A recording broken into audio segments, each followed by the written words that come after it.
আসসালামু আলাইকুম। আশা করি আপনারা ভালো আছেন, সুস্থ আছেন। আপনাদের দোয়ায় ইনশাআল্লাহ আমিও ভালো আছি, সুস্থ আছি। আমার জন্য সবাই দোয়া করবেন যেন আমি ভালো সুস্থ থাকতে পারি। আমিও আপনাদের জন্য দোয়া করব ইনশাআল্লাহ আপনারাও যেন ভালো সুস্থ থাকতে পারেন। আজকে ভিডিও করার উদ্দেশ্য হচ্ছে আজকে আমরা ভুনা খিচুড়ি রাঁধবো। এই কারণে ঘরে তেল ছিল না, এই যে তেল আনলাম 3 কেজি।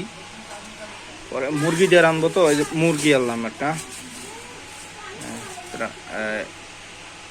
1 কেজি 700 গ্রাম। তারপরে 1 কেজি 700 গ্রাম মুরগি। তারপরে এই যে আমরা পোলার চাল দিয়ে রাঁধবো, পোলার চাল রাঁধছি, পোলার চাল, এই চাল দিয়ে যে খিচুড়ি রাঁধবো।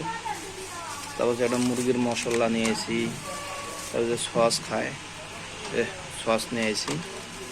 পরে ডাউল নিয়েছি, এই যে ডাউল দিলে এখন কাটাকাটি করে এখন খিচুড়ি রাঁধবো। দেখেন আপনারা আমরা কিভাবে খিচুড়ি রাঁধি ইনশাআল্লাহ।